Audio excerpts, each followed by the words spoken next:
Good night, and welcome to MindFULL Live 499. I am your host, your co-host, Nathan Springer. The host is sleeping. Finally got her down earlier. Yes. But yes, welcome. It is 10:27 on the 26th of the 5th month in the year of our Lord 2025. Yes, in the beautiful Twin Island Republic of Trinidad and Tobago, where God has residence. They say, they also say it doesn't exist, but yet here we are in the land of make-believe, apparently. Welcome.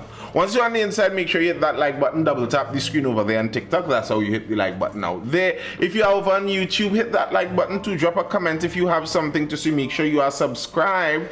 Hit that subscribe button, allow the subscribe button to know that you're there. Make sure you double check and make sure you are subscribed. Nathan Springer over on YouTube if you are not yet subscribed. Yeah, leave a little thumbs up, a little WhatsApp in the chat. A little yo, hey, what's up, just so that we know you're out there, and to help with the algorithm to all that good stuff. So we have a former convicted as Speaker of the House. Yes, Abdul. And I found that interesting. I found that very interesting. And it's also interesting to note that, good night, Paul Duncan, in the former convicted as the Speaker, he says he got off the Privy Council throughout the case, but that was in a sense a technicality. And it's funny, as I've seen in comments all over, that our defense minister was basically saying that the reason one Adidja Palmer cannot go traipsing and gallivanting around the country as the promoter would have liked, the reason he can't do that is because he only got off on a technicality. Apparently he got off on what merit, sir? What merit? Perchance, what merit are you talking about he got off on? Because the Privy Council basically said it doesn't make sense that he's retried. So, I don't know what merit that is. That's about as technicality goes. And if Adidja can't go on a radio program because of that technicality, can someone be the Speaker? Or because of a technicality, can someone be the Speaker?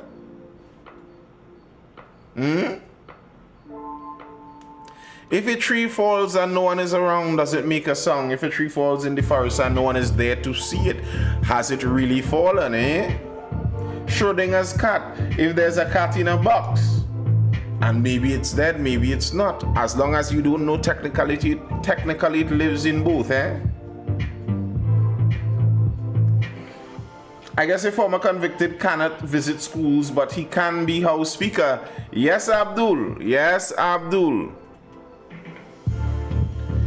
No, you can't visit schools, but by all means, go and head up the parliament. You are the rule enforcer in the parliament. I mean, what we gonna do? The deportees are back though.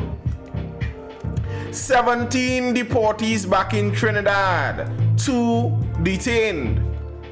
Of the 17 deportees who arrived in Trinidad and Tobago yesterday, 15 were allowed to go free, while 2 were taken into custody. Sources confirm that 2 men were arrested for outstanding warrants related to decades-old crimes committed before they migrated. Police said the men would be questioned in relation to the crimes. The group of people, consisting of 15 men and 2 women, was deported from the United States and received by officers of the Special Investigations Unit and officials from the non-governmental organization Vision on Mission. While he did not divulge details of how the deportees would be monitored, one senior officer confirmed that the SIU would work closely with all divisional commanders to ensure they were regulated. The police have mechanisms in place and will continue to look at it. The senior superintendent of the SIU, together with other commanders, will be monitoring their movements.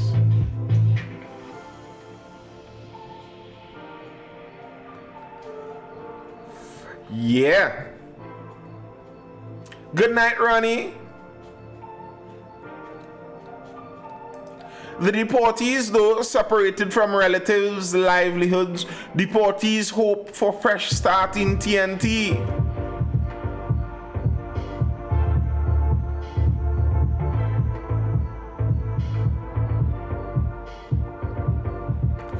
Even as they struggle to cope with being separated from their relatives and the lives they created for themselves abroad, 3 deportees from the United States say they are optimistic they can make a fresh start in TNT. Jude Marcano, 33, Andre Clark, 61, and Calvert Garraway, 62, were among 17 deportees who arrived in TNT early on Saturday morning. The trio had jobs and families in the US, but said there are few familial or professional ties to their country of origin. However, they are determined to make the most of their current circumstances. Garraway, who lived in the US for 37 years, recalled his concern when he was told he would be deported to TNT, as he had no surviving relatives here. He says while he was grateful for the support of the organization, he lamented his experiences after being detained by officials from the US Immigration and Customs Enforcement Agency. That's the way it is. There's nothing we can do about it. I mean, 37 years of my life I lived in America, pay my taxes, I lost all my benefits, no social security, nothing. Garraway, who worked as a contractor in New York and Atlanta, said while he has accepted his fate and isn't bitter, he's urging other deportees to make peace with their circumstances and use whatever skills they had learned to make TNT better. 37 years in the folks' country. 37 years in the folks' country. I would suppose you could have made things right.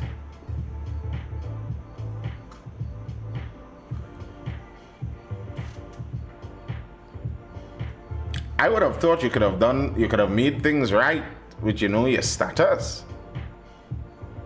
I would have guessed that. 37 years is a lot of years. Is it really worth the manpower to do surveillance on deported individuals? Well, I guess it's according to what they were suspected of. If they were just deported for overstaying their visa, overstaying their stay kind of thing, then what are we monitoring them expecting?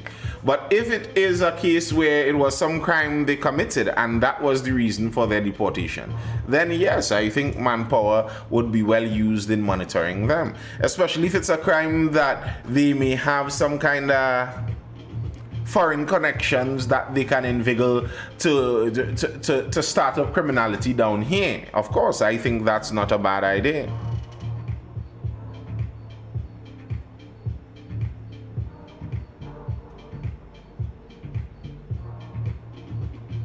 Graphic designer and contractor Jude Marcano said he had already made up his mind to build a new future for himself and his family following his deportation. Marcano's deportation arose from a traffic violation earlier this year. He said being deported was his latest challenge after the mother of his children died during the COVID-19 pandemic. His children, a 9-year-old boy and a 12-year-old girl, are being cared by his father in Florida. Recalling the first batch of deportations carried out during U.S. President Donald Trump's first term in office from 2015 to 2020, Marcano said he never thought his family would be affected by those policies. A lot of the people it happened to came in illegally, but for someone who came in legally, went to school, graduated, worked, paid taxes, has rights in the country and has children. Even me, being the sole provider for my children, I expected them to not separate us. But clearly, they didn't care about that, he said. I wasn't able to talk to them too much while I was at the immigration facility, but my children had a lot of questions.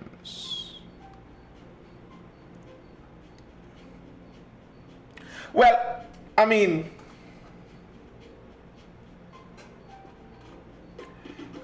if all status was above board, then they couldn't deport you. But I mean, the traffic violation, they deported you over a traffic violation. What did you? Was he the holder of residency or a green card or something of the such? And one speeding ticket and they deported him? I don't know. I don't know. I just hope that whoever the authorities are, they dig into all of these stories and make sure these stories are they pass the sniff test and they're accurate. And if the people have legitimate cases, allow the people to just live their lives. You don't need to be turning around and seeing a police walking behind you at every moment just because you overstayed some immigration in another country. But make sure the story is the story. That's all I'll say. On the defense minister, he said Wayne Sturge admits he didn't want a ministerial portfolio. He said he just wanted to be left alone, and Tantikams pushed that on him. He just wanted to be there to keep up his promises to his constituents in the Toko Sangre Grande region. And he was put into that position and he couldn't refuse it.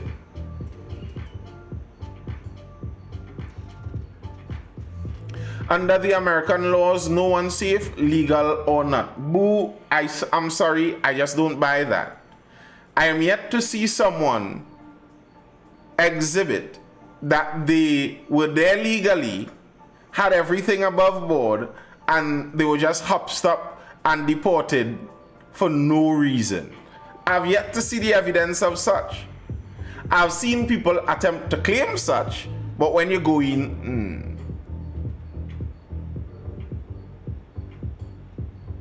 The only deported individual I know ended up being a gang boss was the CCG unit boss. Well, he ended up being a boss, but there are a few who ended up in criminal activities. They didn't have to separate. He could have took his children. Yes, I mean, he could have brought his children home with him.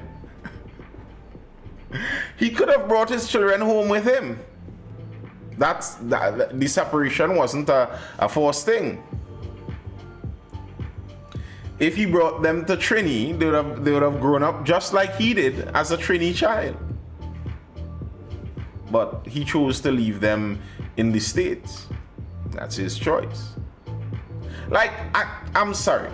I have pity for the disruption of someone's life. That could never be a fun thing. That could never be a happy thing. But I don't know. If you are living in a illegal situation, I don't know how sorry I am expected to feel. He'll send for them to go UE though, free gate. I hope not, even though those things can happen. But those things, I hope you get refused. I hope you get refused for something like that. So we have a defense minister who was forced to get an important ministry he didn't really want.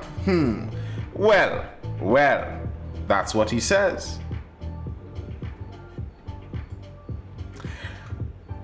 Sturge revealed his family was about to migrate to the United States. The country had reached a point it was heading down the wrong road. I feared for our safety and future, but I realized I'd be abdicating my responsibility and abandoning my ancestral home. My family would be second-class citizens abroad. He said TNT is a great country. We spent 9+ years under a man who boasted about using an Obia man against his leader, a good man, Mr. Manning. We paid dearly, but now we are under a different dispensation, the love of a mother.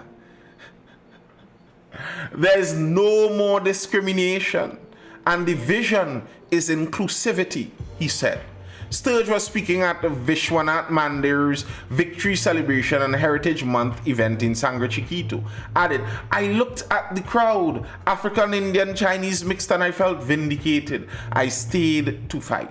I never thought I'd be a patriot, but this country deserves love. We celebrate our differences not just in words but in action. He criticized elites, especially the educated, for fueling division. In science, 99% of our DNA is the same. The 1% with an insatiable appetite for the taxpayers' money, those are the ones who divide us. He said some elites defend obscene speech under the guise of free speech. You can't make lewd comparisons involving a revered deity. That's not free speech. That's corruption of our children. Okay, Mr. Sturge.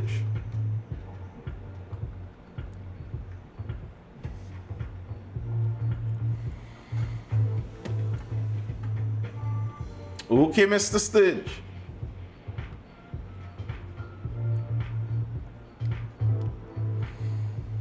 Diving into some crime news now. Very interesting story coming out of Couva. Schoolboy, 16, held in Couva, poking with a knife, released pending inquest. The 16-year-old Couva schoolboy held in connection with the stabbing of a Marabella laborer, Akil Sylvester, on May 23rd has been released from police custody, pending a coroner's inquest into the killing. Newsday understands Region 3 homicide investigators interviewed the teenager on May 26th at the Orpuch Booking Center, where he was being held, and instructions were given to release him, pending the findings of an inquest. The teenager was represented by duty counsel Christian Rambert. According to initial police reports, the teen's relative, 35, was in Couva preparing to return home when Sylvester, 36, of Old Train Line Road, Marabella, entered and accompanied her home. When they got to the woman's home at Isaac Settlement, an argument broke out and Sylvester allegedly picked up a cutlass and began to choke and assault her. Minutes later, the woman's teenage son, who saw the commotion, grabbed a pokey and stabbed Sylvester several times. Sylvester fell to the floor and died. The police report said the woman, her son, and another relative went to the Couva police station and reported the incident. First responders went to the scene and saw Sylvester lying on his stomach in a pool of blood in the living room. He was motionless and unresponsive, with apparent wounds to the head and back. A district medical officer visited the scene and examined the body before ordering it to be sent to the Forensic Science Center, St. James. Dream Chaser says, I guess Vybz Kartel's interview caused the teen to do that.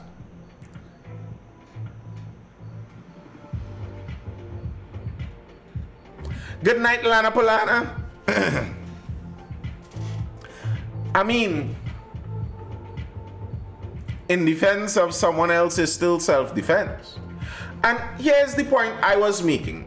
This was the point I was making when we were being told about the stand your ground intention from our current government. Trinidad does not have too much problems with prosecuting self-defense people. This guy allegedly stabbed another man in defense of his mother, not even in defense of himself. And he hasn't even been charged. The police released him. And to me, this is how a lot of those kind of cases go in Trinidad and Tobago. Not that I'm against the stand your ground law in and of itself. Good night, Sparky. Not that I'm against the stand your ground laws. But I mean, in effect, Trinidad already kind of functions like that. Cartel ain't talking no badness since he was released. Yeah, Cartel talking money. You feel all catching Cartel in that. Yo, Hotep, you all feel you're catching Cartel in that. Cartel not on that. Cartel is about the paper. The neighbors vouch for the youth, saying he's a decent young man. Well, I don't know. I don't know. I wasn't there, but I don't have the belief that a young man is just going to randomly murder his mother's lover like that for no good reason. I just don't believe it. There must be some reason. It's not like he tried to hide after either way. He went to the police station with his mother.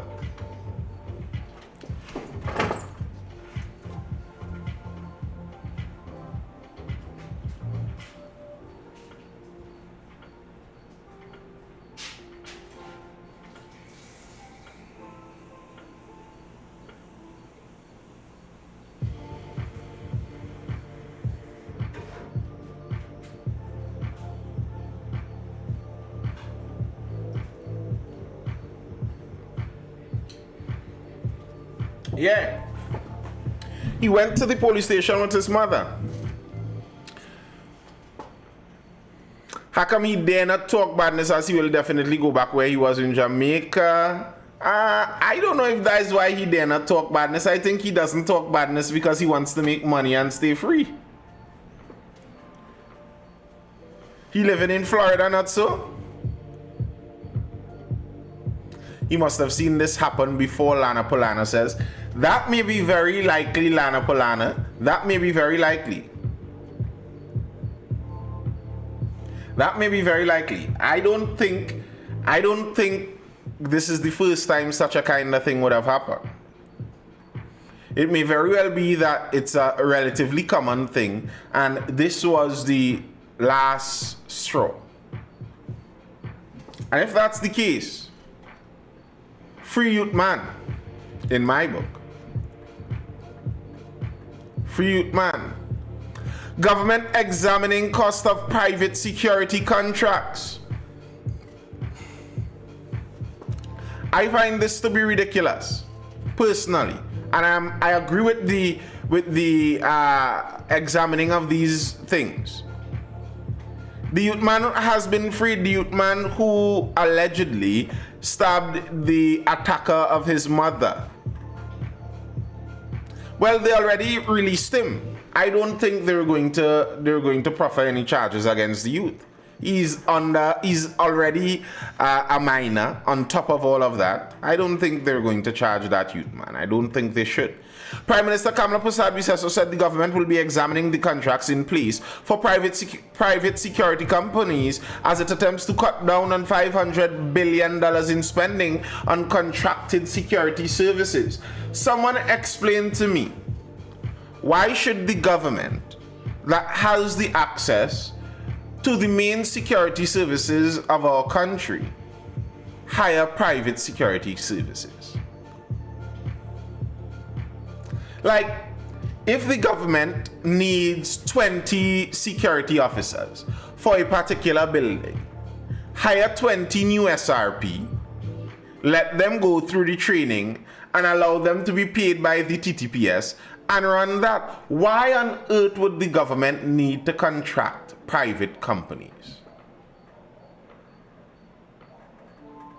It's mostly in schools where they said police can't work, but some of those are really unnecessary. Explain to me why police can't work in schools. He can be charged, but the degrees, the qualifications, yes, I know he can be charged, but I don't want him to be charged. Nothing at all. Because money has to circulate, Nathan. Well, yes, I understand wanting to circulate the money, but circulate it other places now. Oh gosh. The government is spending $500 million on contracted security services. I'm not speaking about the police services or any of the protective services. This is contracted security services. Yes, the country is in a bad way. They have left us in a bad way with crime. So yes, we need security. But we are spending $500 million paying private businesses to provide security. She said the Education Ministry accounts for almost $200 million. The Tobago House of Assembly, about $80 million. The Judiciary, about $70 million. And the National Security Ministry, about $30 million. How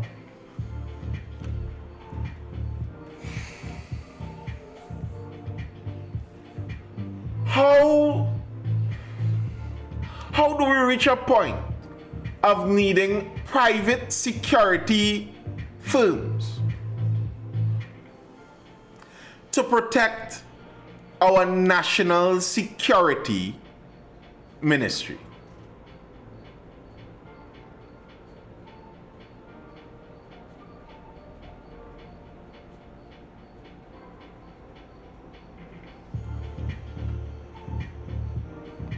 How?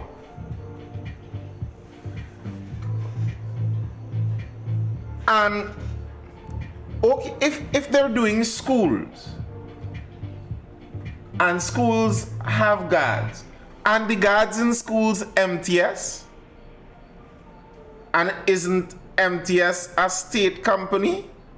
Like, you all need to explain this to me because I'm confused.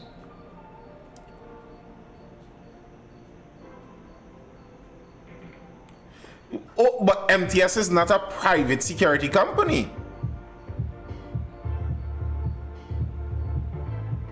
So, if we have MTS, how are we still paying other private security companies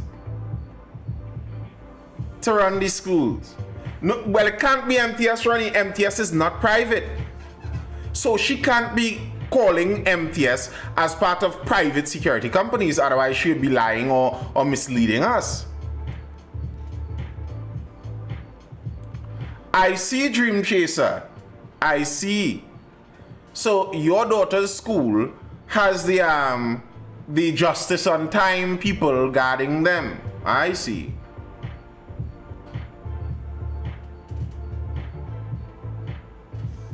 I see. How?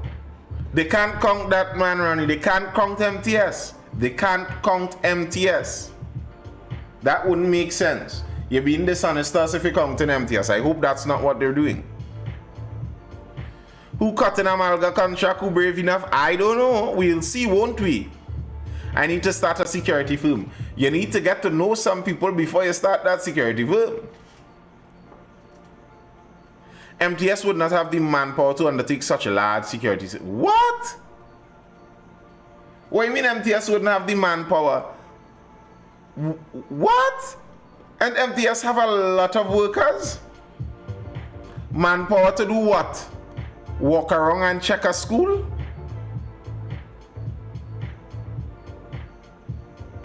Huh? Because this is how I see it, to me. This is my view. For anything government related, if you need unarmed guards, you go to MTS and you get them there. That's why we made a state company. If you need armed guards, you go to the TTPS and you get them there. How could government need anything other than armed protection from the TTPS and unarmed guards from MTS? What more you need than that? Where we have room for private companies in there. And okay, you need more men, well then more power to you. Expand MTS, say MTS is now hiring. You know, happy plenty trainees go in and get. If they hear MTS is pulling in a new 300 staff members, you would have line outside the complex where there is the Barataria, it is the El Socorro. You'd have a long line outside the complex if you announce that on MTS. Honestly, I think after TTPS is Amal, honestly. Bro, I am telling you, when I was a young boy, if you use TTPS, you'd be on a constant recruitment drive. Well, that's fine by me. Like, why would we not recruit for the police, but pay the security companies to recruit the men to then pay them privately? What? Why? How could it be you're telling me we don't have the manpower inside the TTPS, but the same men could be hired by a private security company and then they have the manpower to do the same thing? That's some crappy stuff. So, if you need unarmed, as I said, Sparky, That's what the MTS is for. If you need armed police, simple. And recruit as many as you need to fill the gaps. No police in schools because police losing their fire in too much bathrooms. Yikes. If you don't need armed guards, well then have someone else. Let me play devil's advocate. Maybe because I'm already have the men ready to go on time. Maybe that's why they use that. Well, I'm sure that's the reason they would give. But when I was a young boy, I remember I thought growing up that amalgas and them was part of our justice system, you know.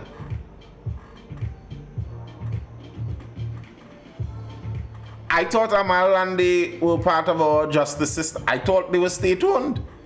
The way how I saw them everywhere, I assumed Amal was just the name for the government's prison transport services. TTPS 12 hours pay and unarmed security pay for 12 hours is a big difference. But here's where it's the same, Abdul. Okay, the 12 hours pay for an unarmed security. Yes. He isn't getting much. But how much is the security company charging for the service?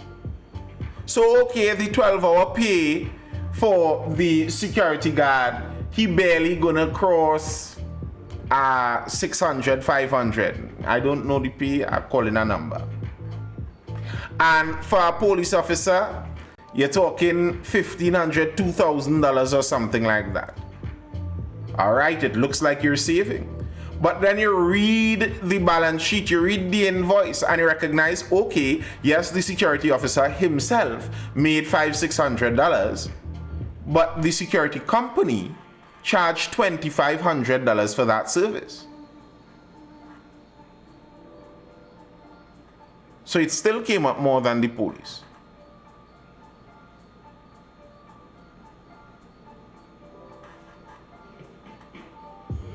We're paying $500 million right now. Are we saying that $500 million would have cost more were we to attempt to get it from MTS and the TTPS?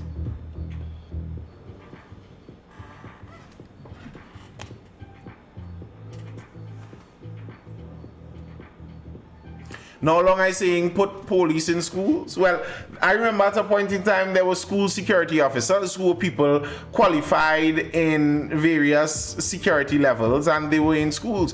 Aren't the SSOs in schools anymore?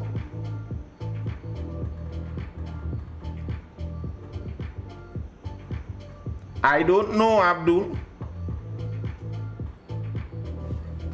Amalgamated has vehicles and weapons. TTPS doesn't have, Paul Duncan says. And why should that be? Why should it be that the TTPS can't have those vehicles? You know, that reminds me of a former health minister who was the health minister for our country, the whole of our country, in charge of our public health services, making sure that it's up to scratch. He left as health minister, returned to private practice, and purchased some machines and advertised them as being the only machines of their kind in the entire Caribbean. And I'm thinking then to myself, so is it that this person went into the health ministry to see where we were lacking, to go outside and milk us of money for it? Like, if you're in the health ministry, shouldn't you be there to show where the gaps are and fill the gaps?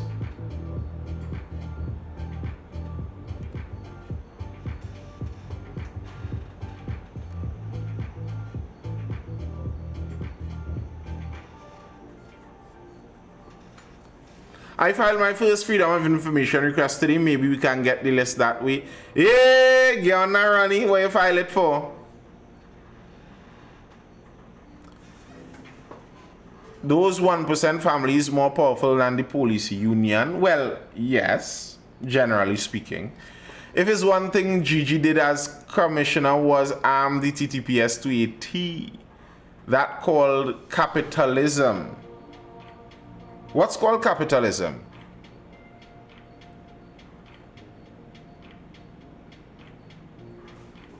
what is called capitalism.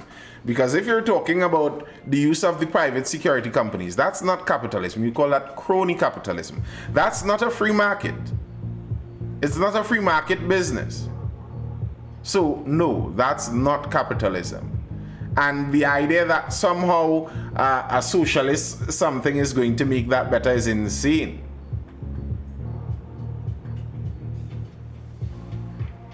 Hi. Griffith, or filling a gap in medical procedures. Well, in that case, yeah. But then that's kind of my problem with the whole public health care and public in anything. That's my problem with almost all kind of socialist and social policies. Because we assume a non-natural human nature out of people. So I am supposed to believe that these people in government care about me so much that they will seek my interests. And socialist ideas actually give more power to those people, expecting more caring out of them. I'm sorry, I don't. Now, I understand how difficult it could be for the general public, but the idea of capitalism, a full capitalist free market thing, would be that we don't have any public health care. So we never have to worry about a health minister going in there and seeing the gaps and filling it. Because it's all pay all across the board.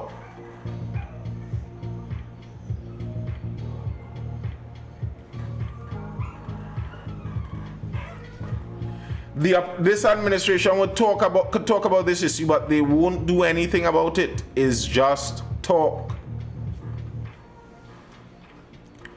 Well, Griffith says, I did not apply to be commissioner. Former NTA leader Gigi did not apply for the post of commissioner during the most recent recruitment process by the Police Service Commission.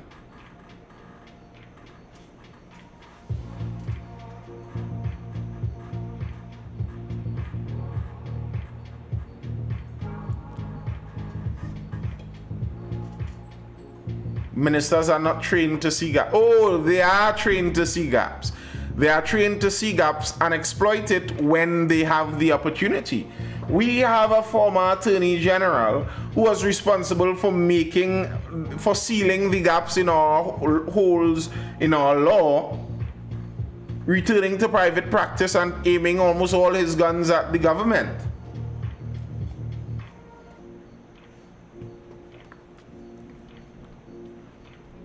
So it seems like they did see those gaps.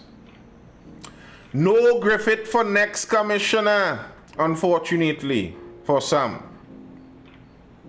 Let's read a little quick piece of crime news. It's just interesting what you could find yourself in. A former U.S. military private has been sentenced for fatally chopping a man who repeatedly taunted him by claiming to be involved with his girlfriend. Camille C. Prasad was sentenced by Justice Nalini Singh on May 26th. He was originally charged with the murder of Rishi Sankar, which took place on June 27, 2016. In May, plea deal discussions with the office of the DPP were completed, and C. Prasad was allowed to plead guilty to manslaughter based on provocation. After considering his good character, time already spent in prison, and his guilty plea, the judge informed C. Prasad that prison authorities would determine whether he would be released immediately. C. Prasad's sentence was 23 years hard labor reduced to 10 years hard labor for mitigating factors, and his 1/3 guilty plea discount before credit was given for time already served. So a man is sentenced this year for murder. In the year he might be eligible to be released.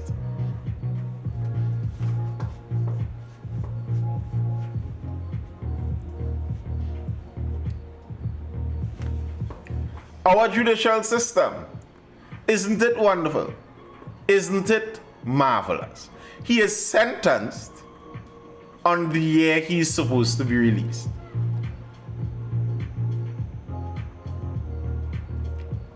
Very convenient that the sentence just so happens to fill up that exact amount of time, It's just so lucky for the judiciary that the sentence, the fair sentence just so happens to perfectly fit the amount of time he already spent.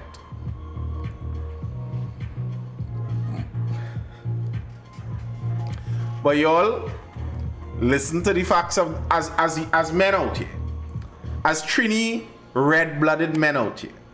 Listen to the facts of this case and try to not find yourself as either of the men involved in this whole affair.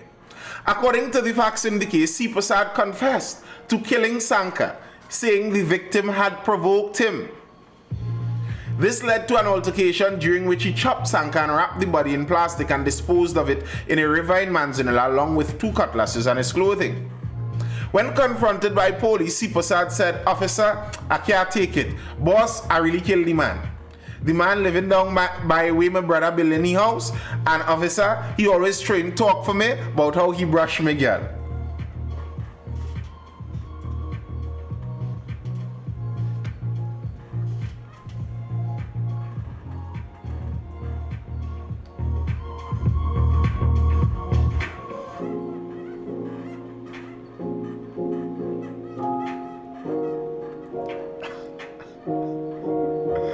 I had to turn up the volume and just chill on that one, you know? Just vibe right there.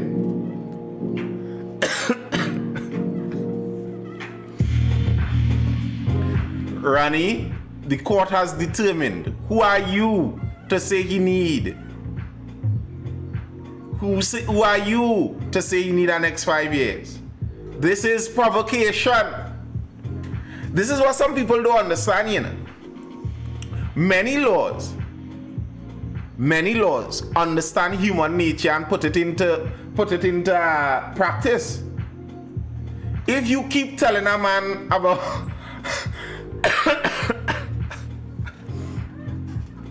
if you keep telling a man about brushing his girl, you are provoking the man. You are provoking the man. Do not provoke people. Earlier, leave people, woman alone. And worse yet, don't tell people about the woman.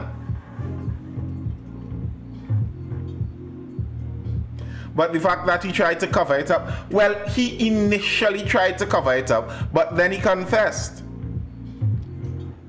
When he was confronted by police, he confessed. He said on the day of the incident, Sanka hit him with a piece of wood before he chopped him. In his confession, C. Prasad said, "I chop him right by the gate. He fall on the ground, then I wrap he in polythene. I put he in the car trunk. I drive gun Manzanilla and throw him in the river by the big bridge. I throw 2 cutlass and all my clothes. Officer, if you check by the house inside the gate, it have a piece of plyboard, it go have blood below it." He also directed officers to the site where he claimed Sanka's body was dumped. Sanka's decomposed body was recovered weeks later on July 14, 2016 in Piparo. After the police were alerted by hunters, the body was wrapped in a burgundy cloth, bound with a cable cord and plastic bags covering its head and feet. A post-mortem revealed multiple chop wounds to the head, and DNA tests confirmed the remains belonged to Rishi Sanka. After being cautioned during further questioning, C. Prasad expressed remorse. 4 days later, he was officially charged with Sanka's murder.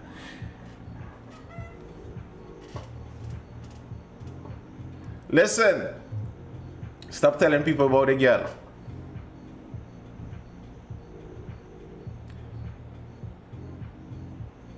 In a plea of mitigation, C. Prasad's attorneys urged the judge to consider that the offense was not premeditated, nor were others involved, and there was provocation by Sanka.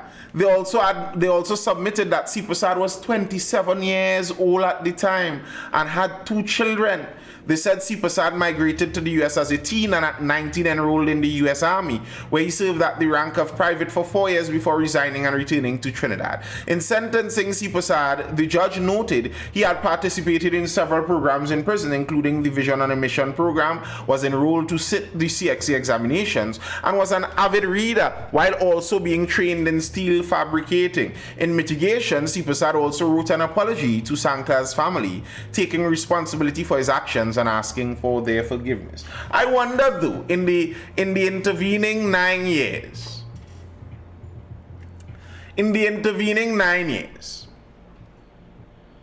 what to the girl?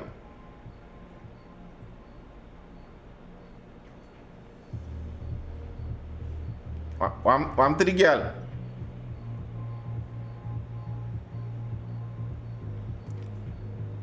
Did she wait on him? Or might it be when he returns to his village, someone else may be tempted to do the same kind of provocation over what transpired in the last 9 years with the said girl. Like, on the two sides, bro, you kill a man for a girl and end up in prison for 9 years, and the girl gone. Or bro, why you harassing people about the girl? You dead. Like, honestly, the killer get off better, innit? The killee is dead. Provoking guy is gone. He gone. There's no more of him. Killer spent 9 years on the inside, but he have the rest of his life to go out there and live. Your provocation, you gone. And I wonder if his provocation even was true.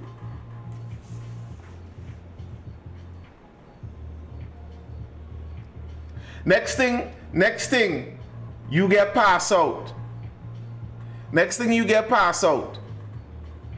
And it's speed talk, you're talking, you never even shake the girl hand. I mean, if whatever happened really happened, and then you're provoking based on that, well, at least the happen.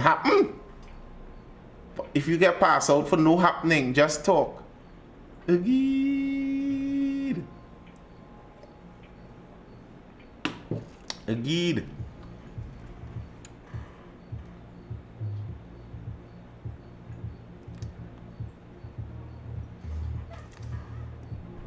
What if he never even provoked the man? I don't believe that.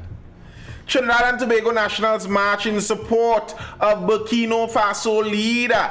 Trinidad and Tobago nationals joined the worldwide solidarity march in support of Burkina Faso leader Ibrahim Traoré on May 25th, African Liberation Day. The march began at the Kwame Ture Education and Development Center, Laventil, following the conclusion of the Black Agenda Project TT's African Unity Conference, and ended on the Brian Lara Promenade. Black Agenda Project Director Roxanne Muhammad, speaking exclusively to Newsday, said the march was in support of African nations who are changing how and by whom their countries are run.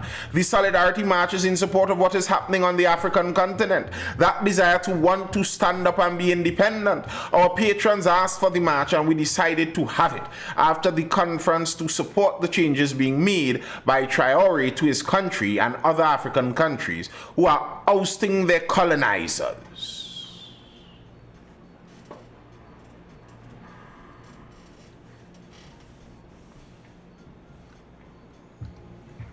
Traoré has local support.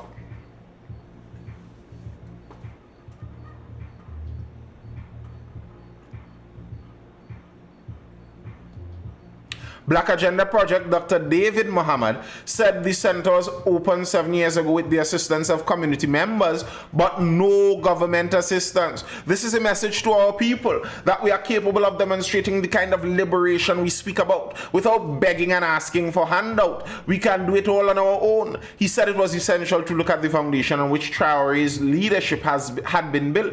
It is important to say where we come from. It is a problem we see here in the black community where we have a lack of succession planning.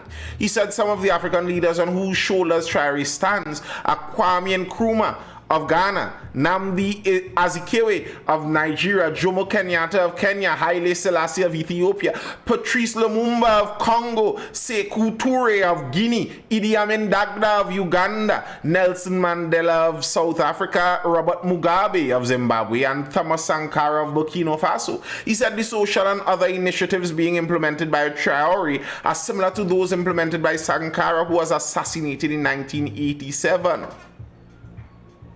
He said programs like these can lead to crime reduction. If there's more justice in the population, there will be less crime among the people. What would it take for our governments to understand that the solution to the crime problem is not more police, more soldiers, more guns, licensed firearms for civilian citizens, more burglar proofing, more fair? No, the solution to crime is more schools, more social welfare, more support, more education, more sports, more training. I disagree. The solution to crime is simple: more fathers. And that's not something a government solves.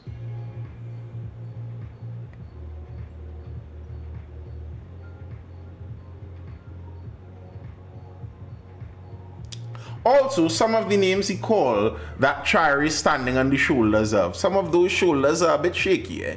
Some of those shoulders are a bit shaky. And if you know how I dislike, and we've seen it in this chat here before, if you know how I dislike the tendency some people have to be blind to nuance in African leaders.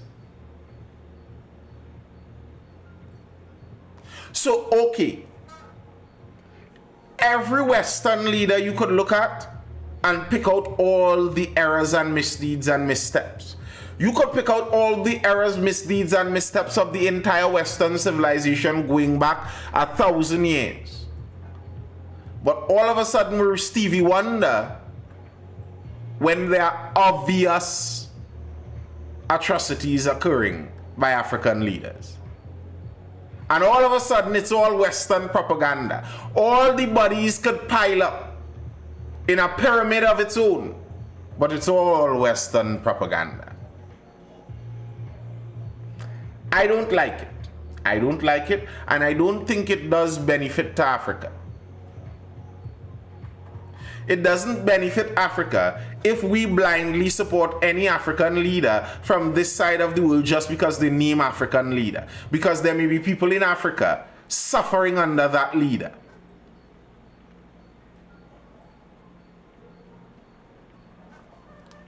And I don't think that social welfare and school building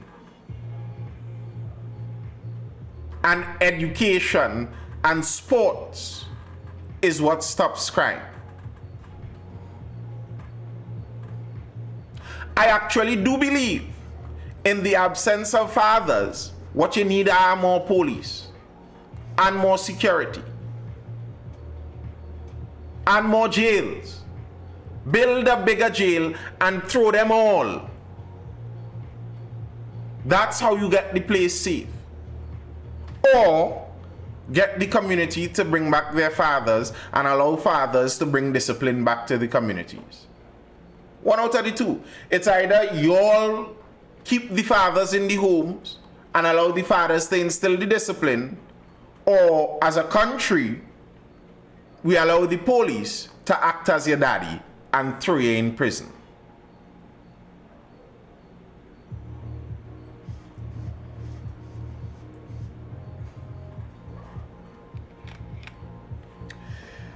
The fascination running with Africa is because many people did not or do not repudiate white supremacy and the KKK and the white racists and the Europeans that plundered the world. They do not repudiate them for moral shortcomings. They are upset with the white people because the white people succeeded in it. That's why many of them are upset with the white people. Their hope is that my people could have done it.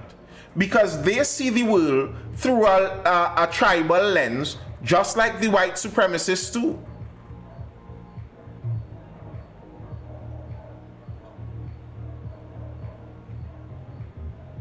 No, boo, I'm not talking about Traore. My opinion on Traore, I have said that many times before. I do not know all the details of Traore, but from what I hear so far, it sounds good. What I hear and see so far, it sounds good. I'm not talking about him when I'm talking about handouts and stuff. I'm talking about people on this side of the world, and I'm talking about Mr. Muhammad there here in Trinidad, talking about what would stop our crime situation here.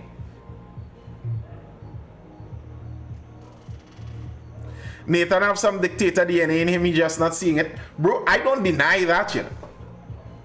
I do not want to lead a place if it's all democracy. I need to be a dictator. I need you all to trust me and give me all the power, and we'll run the thing properly. I don't deny such things. I am telling you, I do believe that such things are. I don't buy that the solutions to the world are all soft and cuddly and can be imparted with love from a soft hand. I don't buy that. I'm sorry.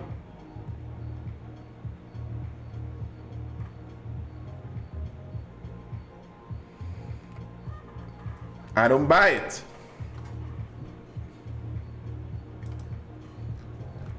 Naked, teach African history in schools. Minister in the Ministry of Sport and Youth Affairs, David Naked, is calling for African history to be taught in schools. He made the call while speaking about Burkina Faso President Ibrahim Traore on May 25th, African Liberation Day. First thing first on this call, I find the call sounds like he's still in opposition.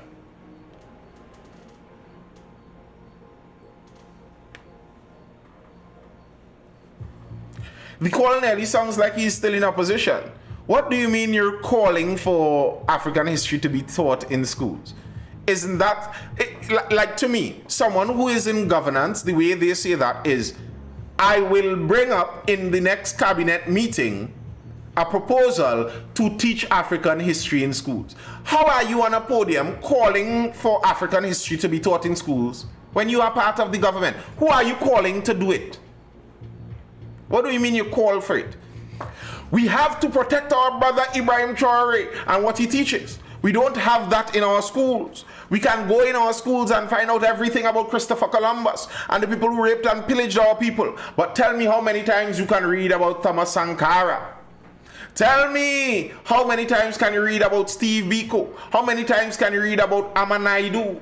All people who contributed to the liberation of South Africa and the African continent. Well, here's the thing, Mr. Naked. We aren't from Burkina Faso.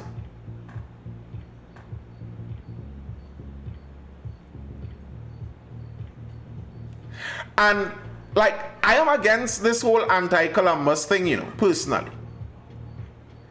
I don't even care for the pan to be on the coat of arms. I want to see if they're going to leave that or if they're going to reverse that. I was cool with the ships because the ships were part of our history. These ships are part of our history. Christopher Columbus is the reason all of us are here.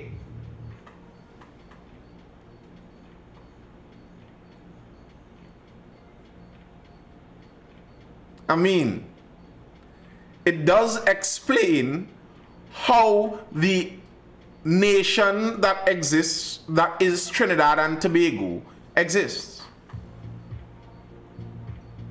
Like,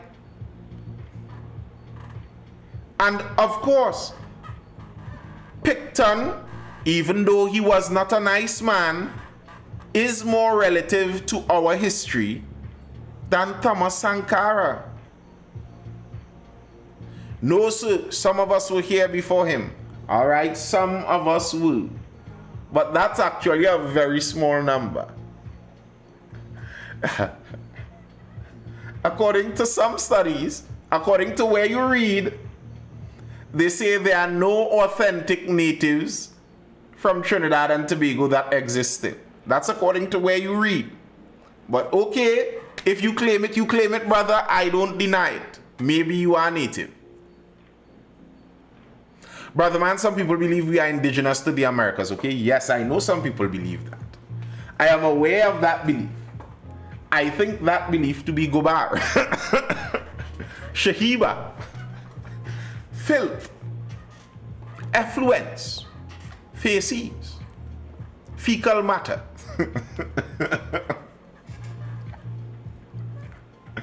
Real foolishness. Real foolishness. And a lot of the guys that believe that we were here native also believe that we are the true Israelites.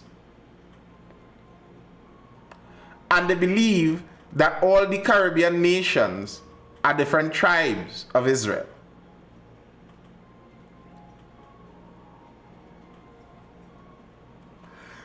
It's a contorted thing, you know. It's a contorted thing because we were the true Hebrews, but somehow we ended up also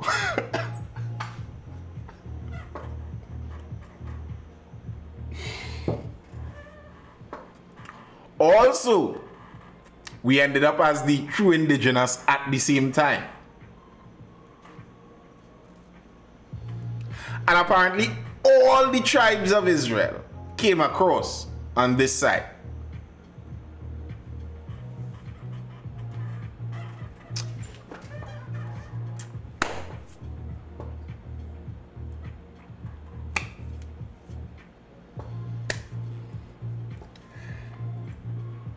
I don't mind learning about African history. I don't mind it. And I do think that we aren't taught African history enough. But here's how I think we aren't taught African history enough. I think the problem is in pop culture. Because in schooling, I'm gonna get to that, Abdul. Because in schooling, we're basically taught the basic history of places that pertain to us. So we are taught remnant history, slight history of Western Africa. If you were paying attention, you would have learned a little history of Western Africa. You would learn some history of Europe. That's what affected us. Now, I think where we are lacking significantly is in pop culture. That's what I honestly think. I think what many of the pro-black people, the black power folk and such, the Pan-Africanists and such, what many of them mean and they probably don't say as they're thinking. When they talk about we don't do African history and people don't understand, what they actually mean is that we don't do it in popular culture.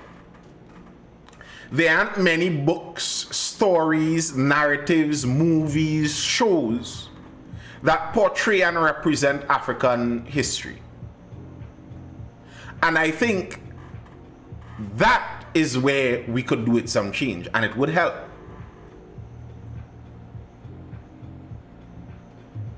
Instead of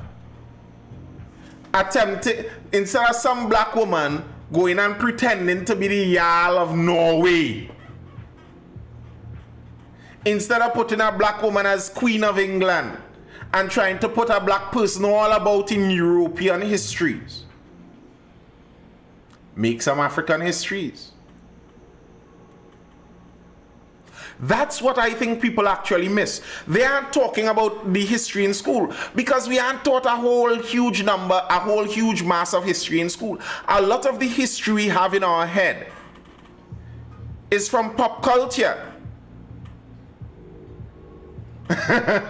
You're from the Malcolm X school, Abdul.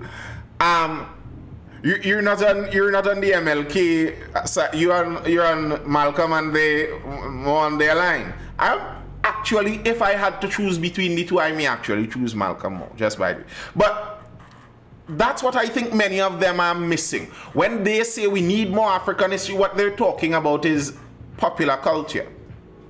Most of what we know about Europe, it's not from the history book. It's from movies. It's from movies. It's from TV shows. It's from documentaries. And I think there's a lot of very interesting, intriguing, and entertaining, amusing African history that can be told in pop culture as entertainment, as a way to keep it going. I agree, boo. And that's why I say it's not really about teaching African history like that. It's about making African content, if you will, and not attempting to force African content into European content. Like, geez, I have no problem looking at a European historical fantasy show and it's all white people. That does not bother me. It actually seems stranger to me when you show me a show that is supposed to be European fantasy from 2,000 years ago in some middle-aged Europe or something. And there are even numbers of black, Asian, gay people inside. Like, oh, give me a ease up now, man.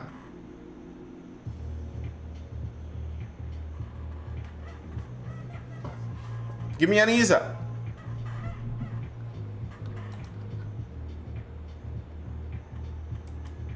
But Jamaica seems to be taking that initiative ahead of Trinidad. Ghanaian teachers and nurses to be deployed to work in Jamaica. A new agreement between Ghana and Jamaica will see Ghanaian trained nurses and teachers deployed to the Caribbean island for employment. Ghana's Foreign Affairs Minister Samuel Okudzeto Ablakwa announced over the weekend.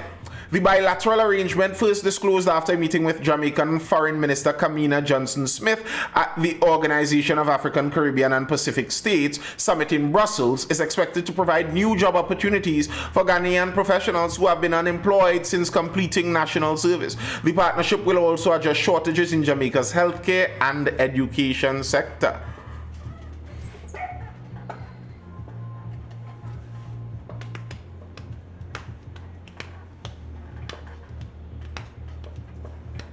Abdul, I'm not answering that.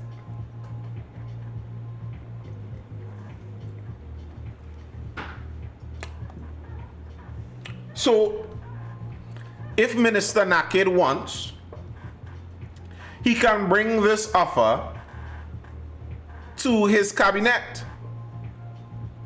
At the next cabinet meeting, if the Prime Minister is there in person, or even if she's there working from home on video call, you can raise this. Jamaica's doing it. If you are interested in such, there's the opportunity. Or is it just talk? News continuing out of Jamaica though. Rights groups demand apology from Minister Daryl Vaz over song choice at JLP rally.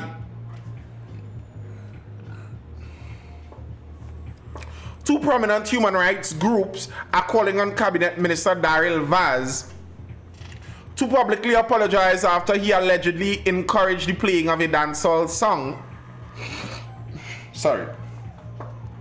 Widely condemned for promoting violence against LGBTQ plus Jamaicans. The incident occurred on Sunday at a Jamaica Labour Party rally in Clarendon, Southeastern, where Vaz, after finishing his speech, urged the DJ to play TOK's 2001 hit Chichi Man, a track notorious for its homophobic lyrics. Why? That's not homophobic, like anti-homo. I'll call that anti-homo lyrics, probably not homophobic. Songman, you think you can come off? Songman, you think me can come off the stage and run Chichi Man Ahmad Yamad, Daryl Vaz appears to tell the DJ, drawing loud cheers from party supporters. In a statement issued Monday, Equality for All Foundation, formerly J-Flag, condemned Vaz's action, calling it a setback for both Jamaican politics and broader societal progress. In the previous elections, both political parties very publicly declared that homophobia was inappropriate on the campaign trail, following some unfortunate comments made in East Central St. Catherine. Fast forward 5 years and we're seeing a homophobic song being teased at another rally. There is a clear need for stronger guidelines on what is to be expected on the campaign trail. And the question we must ask ourselves, why is this kind of rhetoric needed at all? Said Glenroy Murray, EFAF's executive director. Is it too cruel to allow teasing, fun, provocation to be made on any group? Or might it be a move away from a culture of pecan, where nothing is off limits?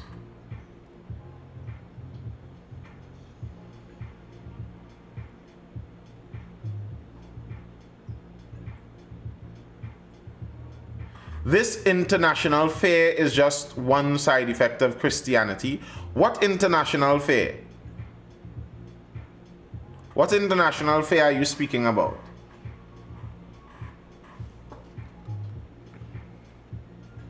Our political leaders are expected to conduct themselves at a higher standard, and they should not, in the excitement of politics, seek to undo the slow progress we as a society have worked hard to achieve, Murray added.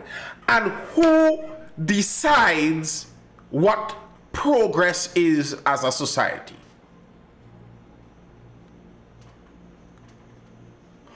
Who determines that a society is moving in progress the more they accept the LGBTQIA2+ community?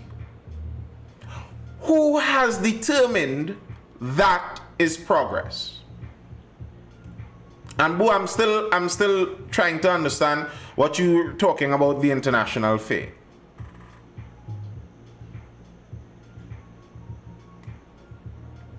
EFAF is calling on MP Daryl Vaz to issue an apology to the Jamaican people for words and actions that are unbecoming of his office.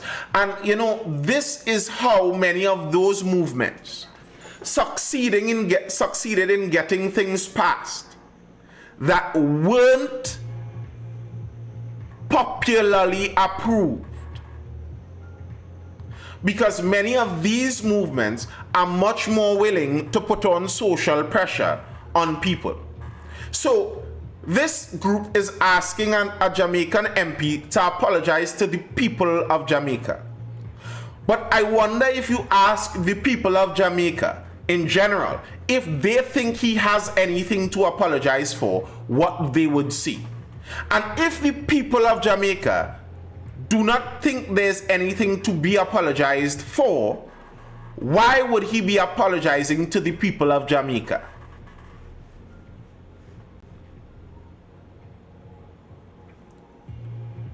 Here's my view on countries running their own cultures and social norms. I actually don't mind if a country is even racially prejudiced. If I go to Japan and they let me know that actually here in Japan we don't really like people with all that melanin in their skin, I wouldn't rent you my house, I wouldn't sell you property, certain places you can't eat, fine, that's Japan's choice. And I think Japan should have the ability to make that choice. I think cultures should determine the bounds of their culture. And I think it's actually cultural imperialism. A lot of these progressive human rights movements you are attempting to bring something that is clearly a Europeanized culture and bring it onto cultures that do not agree. If the culture agreed, then you wouldn't have the battle that you have. And I don't think the battle that you need to fight is one where you go around to force the culture to have to apologize and say what you want them to say. No, the battle you need is to convince the culture that your view is actually progress. Go out there and convince Jamaica that men with men is a culturally progressive thing, that allowing this is something that moves our society forward. Convince the Jamaicans of that. Don't force them to be unable to disagree with it. That's cultural imperialism. I'm still waiting on your answer, boo. I am still waiting on your answer. I don't want to assume what you're saying before you actually explain it, because if it sounds like what I'm assuming, it sounds ridiculous.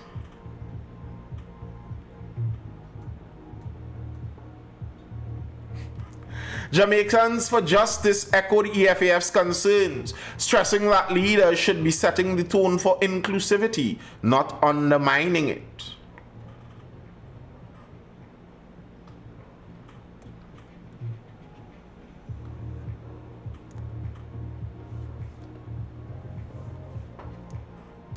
JFJ added that political figures must lead the charge in securing anti-discrimination laws and constitutional amendments to protect sexual orientation.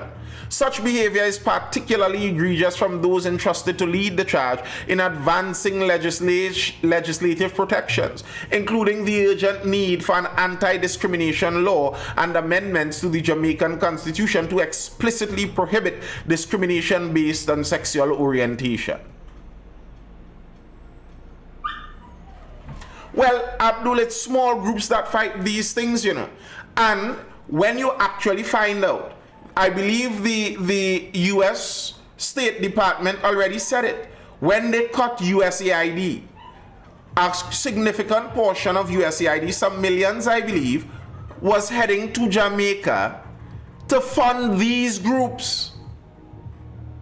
It's those American tax dollars, well, not even tax dollars, those American money printer dollars being funneled into our country too, all around the world, to fund these organizations. Because if you notice, they are able to make a news story out of this based on the comments of 2 NGOs. Where these NGOs come from? Who funds these NGOs? But they're able to put a pressure campaign on based on these 2 NGOs. But if these 2 NGOs are funded by foreign organizations attempting to change the culture of a local country, is that not cultural colonization? And these people, cultural colonizers, are we not, or do we not have the right to keep the culture, our culture, as we see it?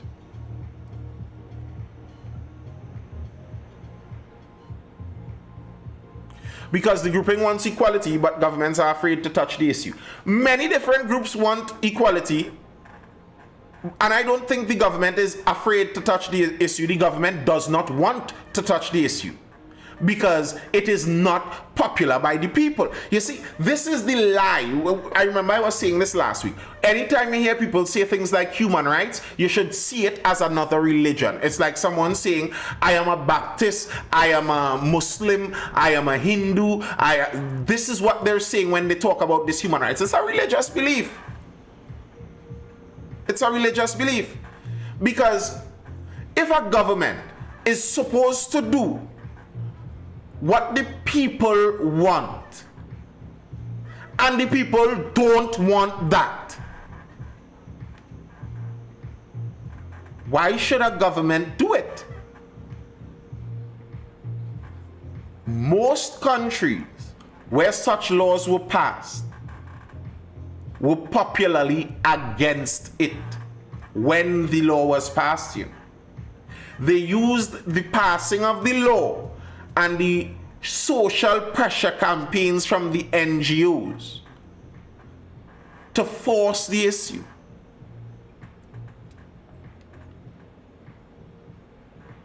And I disagree. If you want such change, change the mind of the culture.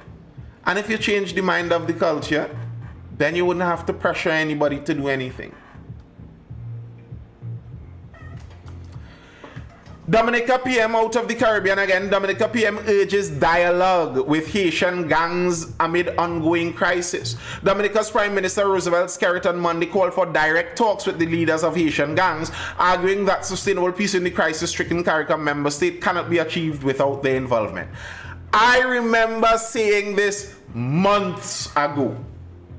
I said the gangs in Haiti aren't functioning like gangs anymore. They are functioning like a government. Their intention is basically governance. So, for you to go in there now to fight the gangs, it's nearly like you're going to establish a civil war in the country.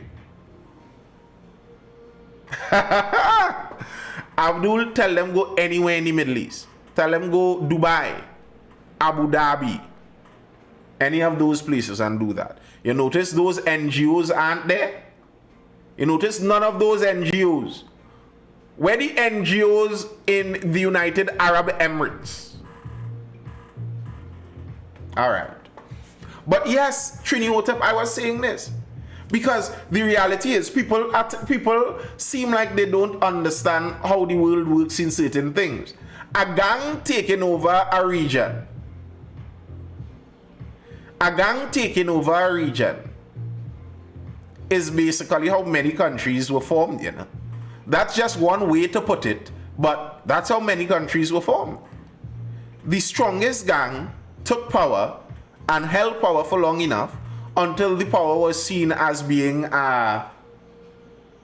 legitimate, and now they are the rulers. I was saying this all along. I think this is what is needed.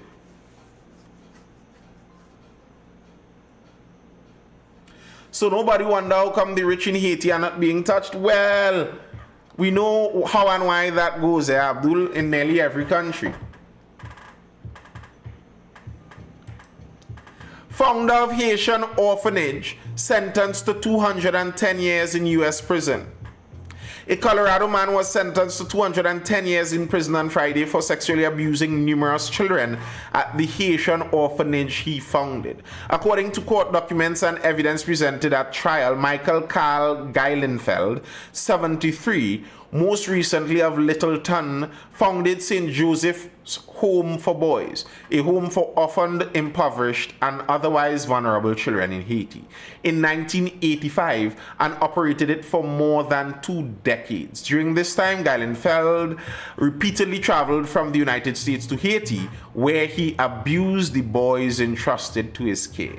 He also physically and emotionally abused the children in the home, including through physical assault and other forms of punishment. This man was doing this since 1985, and now at 73 they now caught him and throwing him in prison. Man, oh man, oh man. The news out of Haiti is regularly depressing. Let's just touch, I'm just touching a little bit of Guyana news, and then we'll call that a night. So Guyana has their general and regional elections set for September 1st.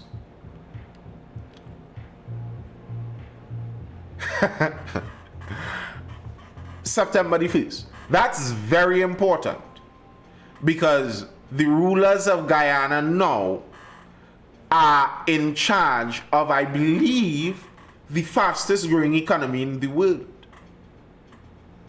You have a lot of money in your hand. I think Guyana's elections are going to be feisty. throw this in. Guyana President Ali warns Venezuela, do not cross the fence. President Irfan Ali has once again called on the Venezuelan government to respect Guyana's internationally recognized borders, warning that while Guyana remains committed to peace, it will not tolerate any violation of its sovereignty. We love you, the people of Venezuela, as our neighbors, but do not make the mistake to cross the fence. Don't cross the fence, the president said on Friday during the commissioning of a $1.2 billion water treatment plant in Region 2. We are peaceful people, but we are not weak people, Ali said. We are strongly united and our bodies are sealed together in unity.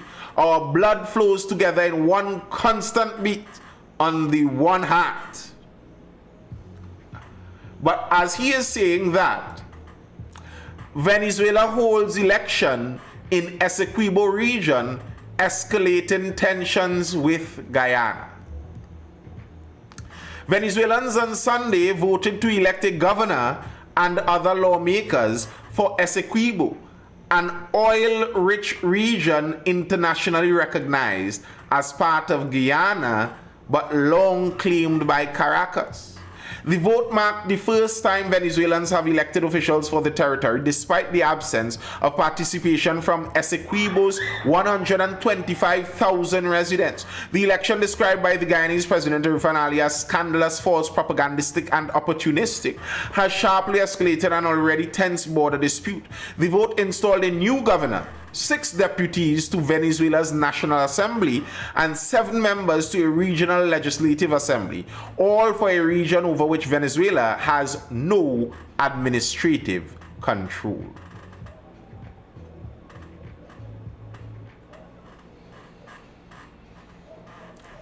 Yikes.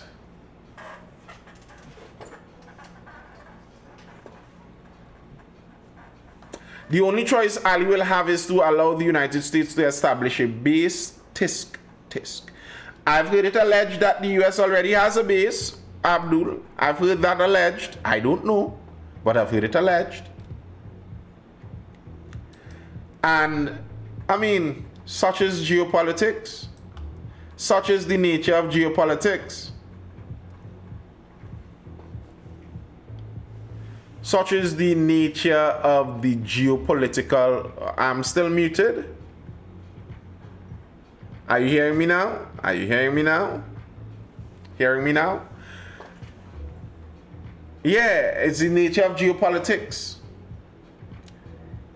The friend of your friend is not necessarily your friend. The enemy of your enemy is not necessarily your friend. Everybody could be your enemies, but you may have to make deals with some of your slight enemies to get back at your worst enemies. That's how the thing goes.